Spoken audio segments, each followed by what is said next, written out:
Chat GPT के multiple use cases हैं, like email लिखना, रिसर्च करना, कीवर्ड जनरेट करना और भी बहुत सारे। And I can guarantee that कि आप अभी तक चैट जीपीटी को गलत तरीके से यूज कर रहे हो। क्या आपके साथ भी ऐसा होता है जब भी आप चैट जीपीटी से कोई क्वेश्चन पूछते हो तो जो आंसर आता है वो आपको परफेक्ट नहीं लगता, आपको वो आंसर से मजा नहीं आता, आपको लगता है कि नहीं और कोई बेटर आंसर मिल सकता था मुझे इसका। मेरे साथ भी ऐसा ही होता था, बट अभी जो मुझे पता चला है वो मैं आपके साथ शेयर करूंगा। उसके बाद आप देखना आपके मोस्ट ऑफ द प्रॉम्प्ट्स के आंसर परफेक्ट मिलेंगे और आप सेटिस्फाइड रहोगे उस आंसर से। सो या hello guys, welcome to a new video. Hani Gupta this side from skillens.com and let's start it. So how to get effective answers from ChatGPT? इसके लिए हम एक सिंपल सा मेथड यूज करेंगे which is known as PET formula. कोई भी हम questions पूछते हैं, हम डायरेक्टली क्या गलती करते हैं, डायरेक्टली हम टास्क देते हैं कि हमें ये करके दो। हमें कोई अगर आर्टिकल लिखना होता है, जस्ट हम टॉपिक लिख देते हैं और कहते हैं एक आर्टिकल लिख दो। या फिर कोई भी चीज हम रिसर्च कर रहे होते हैं, हम डायरेक्टली उसे टास्क असाइन कर देते हैं which is the biggest mistakes we do. Basic prompt engineering में भी यही बताया जाता है कि आपको डायरेक्टली टास्क नहीं देना है, आपको ये फॉर्मूला यूज करना है। And what is this formula, let me explain you. P stands for persona, E stands for environment और example और T for task. Task जो देते हो आप उसको लास्ट में देना है। पर्सोना में बेसिकली हमें बताना होगा कि चैट जीपीटी को किस तरीके से एक्ट करना है, किस तरीके से बिहेव करना है। बेसिकली वो तो एक एआई मॉडल है,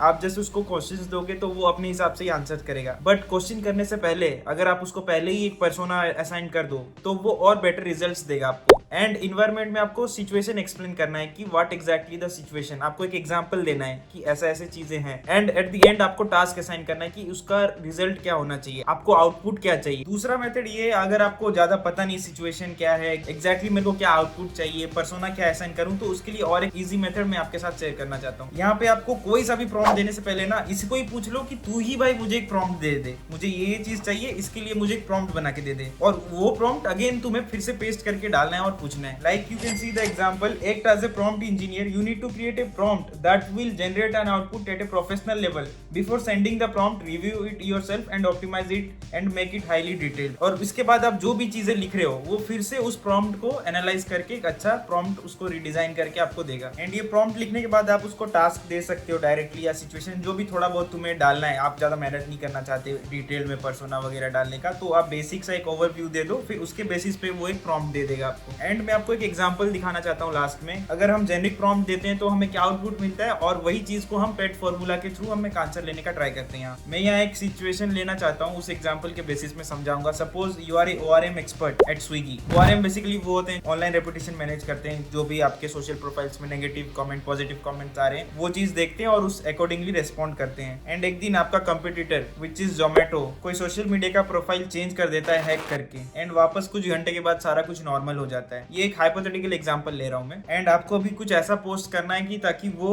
फिर से ये चीज ना करे, तो उसके लिए आपको एक ट्वीट पोस्ट करना है। तो ट्वीट जनरेट करने के लिए आइडियाज आप लिखोगे चैट जीपीटी में कि रोस्टिंग ट्वीट्स, ऐसा कुछ टाइप करोगे। बट इंस्टेड आप ये चीज कर सकते हो, ये मेथड अप्लाई कर सकते हो। लाइक यू कैन एक्सप्लेन कि सिचुएशन क्या था, like you are a ORM expert and you work in XYZ company, for example Swiggy here, and you handle their social media pages. One day Zomato hacked Swiggy's page and it changed its logo and description to mock them. After some hours we were able to regain the access. ये था situation. पहला हमने दिया persona. Now we will give the task. Write a hilarious and sarcastic comeback to Zomato and roast them so hard they will never try to fight you again. Make it under 140 characters. ऐसा कुछ भी आप example दे सकते हो। तो ये जो overall आप प्रॉम्प्ट दोगे और इसमें से जो आंसर मिलेगा बहुत डिफरेंस रहने वाला है आपके जेनरिक प्रॉम्प्ट से। आई होप मैं एक्सप्लेन कर पाया हूँ। अगर आपको थोड़ा सा भी वैल्यू मिला, आपको चीजें समझ में आई, तो डेफिनेटली इस वीडियो को लाइक कर सकते हो और चैनल को भी सब्सक्राइब कर देना है। ऐसे ही नॉलेज मैं आपके साथ शेयर करते रहूंगा। Till then have a good day, keep learning, bye.